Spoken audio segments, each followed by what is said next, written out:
നമസ്കാരം ചങ്ങായിമാരെ. ഇപ്പോൾ നമ്മളുള്ളത് മാൾട്ടയുടെ സൗത്ത് റീജിയനിൽ പെടുന്ന മർസസ്കാല പറഞ്ഞ സ്ഥലത്താട്ടോ.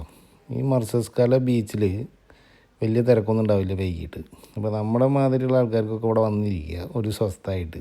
മറ്റ് ബീച്ചുകളിലെ അപേക്ഷിച്ച് ഇവിടെ കുറച്ച് തിരക്ക് കുറവാണ്. അപ്പോൾ നമ്മുടെ ഇടയ്ക്ക് വൈകിട്ട് ഇവിടെ വന്നിരിക്കും.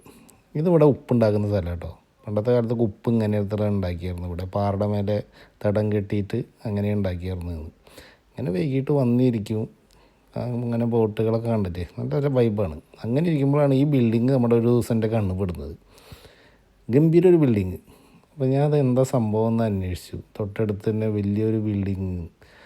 അപ്പോൾ ആൾക്കാർ എന്നോട് പറഞ്ഞതാണ് ഈ സംഭവം നമ്മുടെ ഗദ്ദാഫി പണിയിപ്പിച്ച ഒരു ഹോട്ടലായിരുന്നു എന്ന്. 1982 മുതൽ 2006 വരെ പ്രവർത്തിച്ചിട്ടുള്ളൂ ഈ ഹോട്ടൽ. ഗദ്ദാഫിയുടെ ഭരണകാലത്ത് ലിബിയൻ ഗവൺമെൻറ്റിൻ്റെ സംഭാവനയായിരുന്നു തോന്നുന്നത്. ഇപ്പോഴത്തെ അവസ്ഥയാണ് ഇപ്പോൾ അത്. പൊളിഞ്ഞ് ചാടാറായിട്ടാണ് കിടക്കുന്നത്. ആകെ നശിച്ചിട്ടാണ് കിടക്കുന്നത്. ഇവിടെ ഇത്രയും വലിയൊരു ഹോട്ടൽ പണിയുക പറഞ്ഞാൽ എത്ര കോടി രൂപയുടെ പ്രൊജക്റ്റാവും ഇത് എന്ന് നമുക്ക് ചിന്തിക്കാം. ഇവിടെ ചെറിയൊരു വീട് വാങ്ങണമെങ്കിൽ തന്നെ, ഒരു റൂമുള്ളൊരു വീട് വാങ്ങണമെങ്കിൽ തന്നെ ചുരുങ്ങിയത് 2 കോടി രൂപ നാട്ടിലത്തെ വേണ്ടി വരും. അത്രയും ഇതാണ് ഇവിടെ. പ്രോപ്പർട്ടിക്കൊക്കെ ഭയങ്കര റേറ്റാണ്.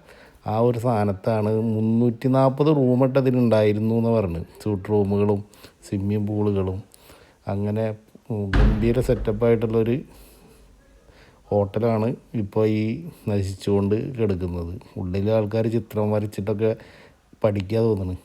ഞാനൊന്ന് സൂം ചെയ്ത് നോക്കിയതാ.